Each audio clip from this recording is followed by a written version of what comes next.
My talk today is on the similarities and differences between the Great Depression and the current Depression.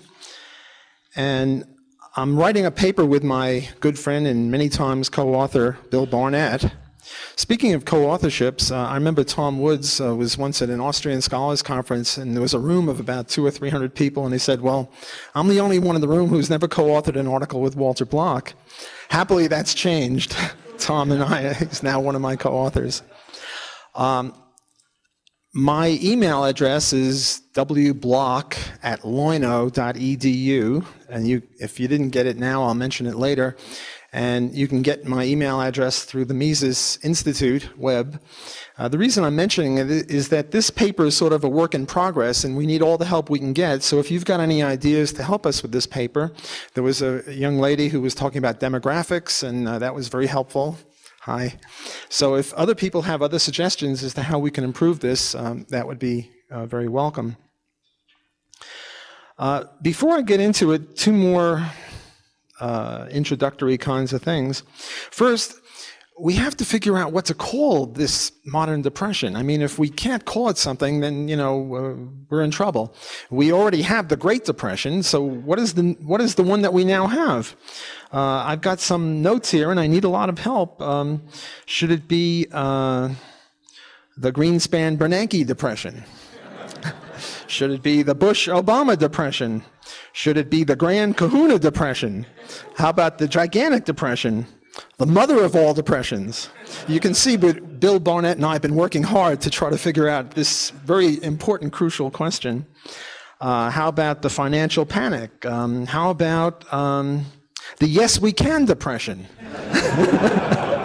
Or the change depression. I think we've got to work with this, and we need all the help we can get. So please get those cards and letters or emails into me if you can come up with a better idea, because we must have a good name for this depression. Otherwise, I don't know. The other preliminary thing I wanted to say before I get into the parallels and some dissimilarities is to just sort of go over a little bit about the us guys and them guys. Us guys are the Austro-libertarians, and them guys are, I guess, the Keynesians or the ignorant economists, or I don't know what. Another name, you've all heard about Girls Gone Wild? Well, how about Economists Gone Wild Depression? Or another one is all economists except Austro-libertarians gone wild depression. It's a little long, but we have to work with that. Well, in the view of the bad guys, the Keynesians and these other people, what causes depression is either it sort of hits like a bolt from the blue, or it's due to capitalism. Capitalism is evil, and it's just intrinsically a part of capitalism to have depressions, or it's animal spirits, and you people aren't spending enough, and go out and spend. By the way, you could go out and spend and buy this book. That's a different issue. I think that would be an exception. We're all Keynesians now, so I hereby say that the way to get us out of this depression is to buy this book. Don't buy 20 copies now because we'll run out, but buy one copy each, and then order 20 copies to give to 19 of your friends who can use this, because this is a magnificent book, and I will be mentioning it a little bit more. So that's their view. Our view is that it's due to central banking and fiat currency and the fractional reserve banking system and the lack of the gold standard. Namely, it's due to the violation of free enterprise. Nowadays, the latest thing is the reason we have this depression is because of a failure of capitalism. Nonsense. We don't have capitalism now. We have a mixed economy. And the part of the mixed economy that's most responsible for creating this is the Federal Reserve System, or the central bank in general, which lowers interest rates, artificially encourages earlier stages of production investment, namely in heavy industry and in machinery and housing and cars, which are now in trouble. And the recession or the depression is the cleansing of these malinvestments that have been made before. And if the government just keeps its bloody mitts out and maybe lowers taxes and gets back on the gold standard and other good things, gets rid of unemployment insurance, we can get out of this depression in a matter of, I don't know, months, weeks. Maybe that's a little too optimistic. But if we had laissez-faire capitalism now, if Ron Paul had won, and the speakers at this meeting were the head of the Fed would be gone in a week. If Tom DiLorenzo was the head of the Council of Economic Advisors, we'd get some good economic advice along these lines, I'm sure. So that, with those preliminary remarks, I now want to talk a little bit about the similarities, the great similarities and some differences between the two events. In both cases, the earlier case and the present case, there was a Republican president followed by a Democratic president. In the earlier time, it was Hoover followed by Roosevelt. Now it's Bush followed by Obama. That's a parallel. In both cases, especially the earlier case, Hoover was seen as a free enterprise capitalist maniac, laissez-faire, and the reason we had the Depression is Hoover didn't do enough. That's the usual view. And Roosevelt was a good guy because he got the government involved and he made us get out of the Depression. That's the view that you get from the New York Times and other such reliable sources of information. And in the present, you have an ominous parallel, to use the title of a book in a different sense. And that is that Bush was no free enterpriser, and neither was Reagan, while I'm on the subject. I mean, Reagan was great on rhetoric, a lot better than Bush. But, when he was governor of California, budgets rose. When he was president, budgets rose. If this is laissez-faire capitalism, we're all socialists now. We're against that. In both cases, there was a prior boom followed by an inevitable depression, and we're now in the depression. Let me read you a quote from Lew Rockwell, who says, "All Obama has done is extend the corporate fascist policies of George Bush the same way that FDR extended the corporate fascist policies of Hoover." You couldn't say it better than that. Hoover and Bush were no free enterprises. They were Republicans. They were supposed conservatives, but we all know what that means given how Ron Paul was treated in the Republican recent run-up to the presidency. Here is a quote from Murray Rothbard. "Hoover's role as the founder of a revolutionary program of government planning to combat depression has been unjustly neglected by historians. Franklin D. Roosevelt, in large part, merely elaborated the policies laid down by his predecessor. To scoff at Hoover's tragic failure to cure the depression as a typical example of laissez-faire is drastically to misread the historical record. The Hoover route must be set down as a failure of government planning and not of the free market. To portray the interventionist efforts of the Hoover administration to cure the depression, we may quote Hoover's own summary of his own program during his presidential campaign of '32. And now what I'm going to do is read what Hoover himself said about his program. Quote from Hoover, "We might have done nothing. That would have been utter ruin. Instead, we met the situation with proposals to private business and the Congress of the most gigantic program of economic defense and counterattack ever evolved in the history of the Republic. We put it into action. No government in Washington has hitherto considered that it held so broad a responsibility for leadership at such times. For the first time in the history of depression, dividends, profits, and the cost of living have been reduced before wages have suffered. They were maintained until the cost of living had decreased and the profits had practically vanished. They are now the highest real wages in the world, propping up wages. What Roosevelt was given credit for, credit in quotes, Hoover was doing." Continuing the quote from Hoover, "Creating new jobs and giving to the whole system a new breath of life. Nothing has ever been devised in our history which has done more for the common run of men and women. Some of the reactionary economists urged that we should allow the liquidation to take its course until we had found bottom. That is, allow bankruptcies. But we determined that we would not follow the advice of either the bitter end liquidationists and see the whole body of debtors of the United States brought to bankruptcy and the savings of our people brought to destruction." So this is, I think, a clear statement that Hoover was no free enterpriser. And I think it's very clear that Bush was no free enterpriser either. Even nowadays, there are conservatives that are not that happy with Bush because, he spent like a drunken sailor. So it's hard to say, free enterpriser Bush. I mean, if even Reagan wasn't a free enterpriser, Bush certainly wasn't. And now we have Roosevelt and Franklin Delano Obama, who's now in charge.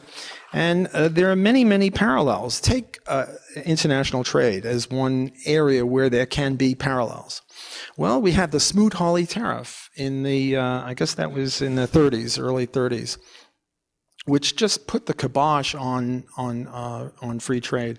You see, the idea is, if you want to have the Depression cure the previous prior misallocative boom, the last thing that you want to do is create problems, because it's a big adjustment.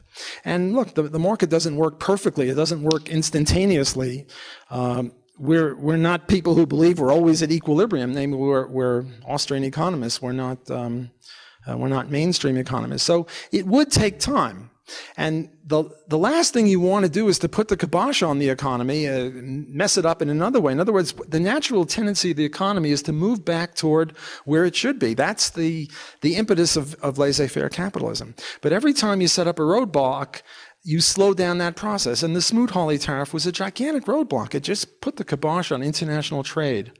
There was much more unemployment that you had to overcome because of the Smoot-Hawley tariff than there would have been had there not been a Smoot-Hawley tariff. Well, what have we got today? We got Barack Obama saying that the Mexican trucks can't come here. Why? Because they're not safe. Okay. Well, if that's really true, then what he would have done is said, okay, Mexican trucks and truckers, whatever, you have to pass the more stringent U.S. safety regulations. Not that I'm in favor of that. I have a book coming out about how we should privatize roads and all. I won't get into that. But the point is that if we get back into reality, if we get it, that is into political reality, which isn't really real, but we'll get into it. In other words, this is the milieu in which Barack Obama is working. If he would have said, look, we're really free traders, we're all free traders now. We just don't like all these accidents that are being created by the Mexican drivers and the Mexican trucks. We're going to insist that any person who drives a truck in the United States, the truck has to pass and the driver has to pass our more stringent requirements. And then any Mexican is free to come, or whatever the NAFTA rules are. But no, he didn't say anything like that. Instead, he's saying that we should keep the Mexicans out, and as a result, the Mexicans are now putting tariffs on our things. And this is carrying on the Bush thing. The Bush had tariffs on steel. So we're moving in the Smoot-Hawley direction. We haven't got there, but a lot of his bailout proposals have this extra little twist that if you export jobs, we penalize you. So he's a real buy local kind of person. I mean, he's even putting in, corn and beans in the White House lawns so that he can eat local. I mean, it's this sort of this lefty craze, against transportation, and where that is heading, if you take that to its logical conclusion, is total self-sufficiency. Namely, we each produce everything that we need. We don't trade with anyone else because trade is necessarily exploitative, If I trade you a wristwatch for a tie, I give you this tie for the wristwatch. It's not true that you value the tie more than the wristwatch, and it's not true that I value the wristwatch more than the tie. Rather, it's mutual exploitation. That's the way these people think. That trade is inherently exploitative, and what you should do is grow your own and be local. Well, the point is that the reason that this earth can now support 6 billion people is because we can trade. If we had to be self-sufficient, if we had to produce everything we needed for ourselves, 95% of the population in the world would die, maybe 98%, which would be good because, the environment and, and people are the enemy of the environment. I'm just kidding on that. I don't want people to quote me and say Block comes out in favor of murdering 98% of the people. That's those other guys. I'm sort of putting myself in their position to get across where they're coming from. So Mexico retaliated by raising tariffs on some 90 U.S. exports. And according to the Wall Street Journal, which I sometimes think of as the War Street Journal, WAR, although they're somewhat good on economics sometimes, as the U.S. and the UK press the case for greater government stimulus to lift the global economy, they have encountered stiff resistance from European leaders, forcing U.S. officials to downplay the targets. The 20 nations where Obama is now messing with, while promoting free trade, have also had to face their own chance for protectionism, with many recently moving to guard their own economies and companies from the downturn. So this is just one more roadblock. So here's the situation. First, the government messes up and misallocates resources. Then the market is trying to fix things, and then they're interfering with the market's fixing of things by setting up new roadblocks to create new unemployment. Taxation.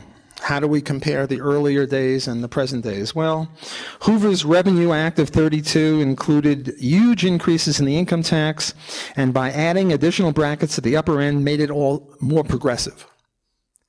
You know, there are some people that hate progressive taxes. They think progressive taxes are the enemy of everything. And, you know, I sort of agree, progressive taxes aren't good. But, you know, which would be better, to have a progressive tax of, 2, 4, and 6%? For the poor, the middle class, and the rich, or a flat tax of 50%. Obviously, progressivity isn't the only thing that we have to worry about taxes, although when you get up, the highest bracket is 90%. And I understand in Sweden at one time the highest bracket was like 110%.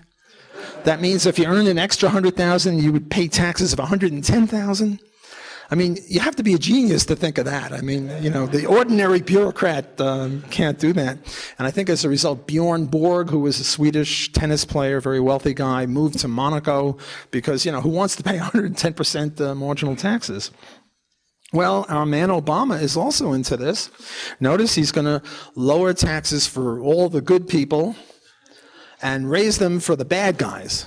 Well, who are the bad guys? The bad guys are the ones that are creating the wealth in the country. The bad guys are the Randian heroes, the businessmen, the people who are creating the engines of creation. And he's going to get them. Well, that's not going to help us. So my view is that progressive taxes aren't the only thing that we have to worry about, but I'm not in favor of progressive taxes, and they're both doing that. Okay, how do we compare them both on Keynesianism? How do we compare Hoover, Roosevelt on the one hand and Bush, Obama on the other hand with the Keynesianism business? Well, what the Keynesians are trying to do is to uphold wages. Roosevelt was big into this. We can't allow wages to fall. And yet, when you have unemployment, it means that the supply of labor is greater than the demand for labor. Anyone who has the supply and demand, who's taken basic economics knows that if you have massive unemployment, as they did in the Great Depression, wages have to come down if you want to cure the unemployment. So if you keep wages up, like take the minimum wage. The minimum wage unemploys people who have a productivity lower than the minimum wage, and they keep wanting to raise it. What they think is that the higher the wage goes, the more rich people get, or the higher the wage people will actually get. But this is just silly. Rather, it's like a barrier over which you have to jump in order to get a job in the first place. And the higher you raise it, the harder it is to get a job. Look, if we had a minimum wage law of $100 an hour, we'd have a lot more unemployment than we do now. Yet, according to their logic, we'd all be making $100 an hour, which is just excruciatingly silly. There's this guy, Stiglitz, who won a Nobel Prize at Columbia University. And in his textbook, he's got this. He's got it clear. And yet he signed this, him and 600 other people signed this thing about getting the minimum wage going. And he was asked about, well, how do you reconcile signing this petition to raise the minimum wage with what you say in your textbook? And he talked, and he said words, and I understood each of the individual words, but I couldn't understand what he was saying. It was the most amazing thing. And he's sort of deprecating the value of my PhD. I got one at Columbia, and I might have to sue him. Any lawyers in the group here, see me afterward. We'll have to sue this guy. Well, what is Obama doing? He's not doing that explicitly, but he's doing it implicitly. How is he doing it implicitly? By encouraging unionism. Unionism is the par excellence way of raising wages above productivity levels. I mean, we need not look any further than the Rust Belt. I used to teach at the College of the Holy Cross in Worcester, Mass. And there were these factories, 6, 8 stories high, a quarter of a mile by a quarter of a mile, gigantic things, all empty. They used to make, they didn't make steel, but they made ball bearings and ball peen hammers and, things made out of metal. And the unions just raised wages above productivity levels, and the companies either went broke or they went down south. They went down to Alabama, Mississippi, Louisiana, South Carolina, places like that are a little rougher on unions. Well, what is Obama doing? What he wants to do now is, right now, in order to get a new union certified, what you have to do is get some percentage, I think it's 50%, but I'm not sure, of all the workers in the group, and they all have to sign, and then you have a secret ballot election. And all the workers are intimidated, so they all sign it. And then when they all vote against the union. Because they're not stupid. They realize the Rust Belt, and they realize they're going to lose their jobs. So what's Obama going to do is say, well, once you get 50%, that's it. You don't have to have a secret ballot. So now there'll be very great intimidation, and the man is supposed to be in favor of democracy. Well, how is it democratic? Not that I'm a big fan of democracy. One of the great books on this is Hans Hoppe's The God That Failed. Democracy, the God, I forget the exact title, but something like that, The God That Failed. It's an attack on democracy. So I'm not a big fan of democracy, but Obama is. And he's being hypocritical here. If he's supposed to be supporting democracy, and he's just giving over the entire working class to the tender mercies of the unions. At one time, the unionized labor force was some 35% of the labor force, and now it's down, at least the private labor force is down to single digits, 8 or 9%. What do you call it? Unions that are organized who are working for government is a different thing. And the whole idea is that those unions shouldn't even exist, because the ethos of this is that capitalists will exploit workers. Fair enough. Okay, capitalists exploit workers. We need unions. Remember, I'm just kidding. I'm not saying this. I'm trying to get into the minds of our friends on the left. Okay, but the public, the municipality, they're not capitalist pigs. They're not greed mongers, you know. So how can you justify civil servants unions? The whole thing is preposterous, and that's the big growth in unions. Okay, so right now, to get back to the private sector unions, it's 8 or 9%. Well, with this Obama thing, it's going to start shooting up toward 20, 30, 40%, which means wages are higher, which means that it's more difficult to solve the unemployment problem than it would be had they not set up this one more barrier. So we have an international trade barrier, we have wage raise barriers, things like that. The next thing is the bailouts. Well, there was plenty of that stuff in the early days, and we've got our share now. I mean, they're bailing out everything above a certain size that moves and everything that doesn't move, except for the Lehman Brothers. I don't know why. But all these massive bailouts, which all they're doing now is taking capital away from companies that are viable and giving it to these ghoul, G-H-O-U-L kinds of companies. And how is that helping the reconstitution of the economy? Remember, what we want to do is to get back to where we would have been had the government not misallocated resources in the first place. And the way to get there is to get rid of the bad companies and allow the good companies to get the capital. And if they're going to support the bad companies, it's at the cost of the good companies. So again, they're setting up barriers. Now, the argument that they use is, well, they're too big to fail. We've heard this. And the idea is, well, if General Motors goes belly up, then all the people who were in General Motors are now going to stop spending on groceries, on bicycles, on piano lessons for their kids, and on shoes. And then all the people who had piano lessons and shoes and bicycles and groceries will stop spending, and we'll get into a depression. Well, that's the lefty view.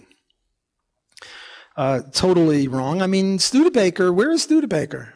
There was no depression because of Studebaker or Pan Am, or you look at the Fortune 500 every 10 years back from now, and last 10 years there are familiar companies, but 20, 30, 40 years ago there were companies you never heard of unless you're an old duffer like me.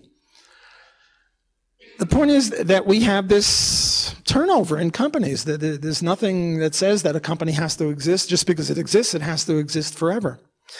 Here's an example I usually give my students. I say, look, suppose I now discover a cure for tooth decay. I'll tell you what it is. It's 1 part aspirin, 1 part salt, and you mix in rubber bands. That's it. You take that and you never have tooth decay. Am I an enemy or am I a friend of the economy? Well, according to the Keynesians, I'm an enemy because right away, all the dentists lose their jobs. I don't know how many dentists there are in the country, but, couple of tens of thousands of dentists in the whole country. And they lose their jobs, and their nurses lose their jobs, and the equipment that, those drills and stuff, the people that make that lose their jobs. And then you have the secondary depression because all the things that the dentists used to buy and all the things that the nurses used to buy and all the things that these manufacturers of drills, et cetera, used to buy, we'll stop buying all these other things and we'll have a depression. That's silly. I mean, that's absolutely lunacy to think that I'd be the enemy of the economy if I invented a cure for tooth decay. Rather, the correct way to look at it is, at any given time, we have a wish list. We all want things. How far down the wish list can we get depends upon how hard and how smart and how much capital we work with, and how well we cooperate with each other, which can only be done through the price system. Well, if I now free up 30,000 dentists, we can now have more things than we could have had before because we no longer need these very bright people to produce dental services. Now they can be, I don't know what, doctors or, I don't know, sculptors or whatever it is that they can do. In other words, we've freed up this labor. Or let me give you another example. The Swiss family Robinson. They're on this island, and they have a lot of things to get. They have to get a fence to keep them away from wild animals. They have to get a fishing gear. They have to get a little house to live in. They have to get coconuts, whatever it is. And now you have this bright kid who was told to fish, and he would hang a fish with a worm at the end of a string, and he'd get one fish a day, and the kid made a net. Now he gets 10 fish a day. Did the parents say, "You rotten kid, you know, you're ruining our economy"? No, they say, "Thank God we got a bright kid, and now instead of just fishing, he can do something else. We can get a little further down on our wish list." So this idea that it's too big to fail and we have to prop them up, as Tom Woods says in his book, we've got to, let every bankruptcy occur. To put it in Uncle Mao terms, let 1,000 flowers bloom. Let 1,000 bankruptcies bloom. Bankruptcies are good for the economy. It's like getting rid of the dead cells in the body. If you don't get rid of the dead cells, you don't make room for more live ones. Okay, what else do we have here? Hoover pushed for and got the bankruptcy laws changed to provide more favorable treatment for debtors at the expense of creditors. The U.S. government provided loans to state governments for what they called relief programs. The current bailout provides the same sort of loans. However, some governors are even turning them down. Hoover restricted immigration to save American jobs for Americans. Pressure is being put on firms to reduce or eliminate outsourcing. I outsource a lot of stuff to Walmart. My balance of payments with Walmart is horrible. I don't get any money from them. I just give them money. And also McDonald's and other places. It's just sort of economic lunacy after economic lunacy. Hoover started the Home Loan Bank to spur the housing industry. Well, we've got the CRA, we've got Fannie, we've got Freddie. The parallels are just all over the place there. Hoover allowed a wider variety of types of firms to discount at the fractional reserve banks. Well, the same thing is occurring now. Hoover started reconstruction finance, and we're doing the same thing with regard to the bailouts. There is one difference. The government is now taking an ownership role in these banks, which is very ominous. I mean, if you define socialism as government ownership of the means of production and fascism as government control, I mean, fascism, you don't have to have a swastika to be a fascist. You can do economic fascism, which is heavy government control.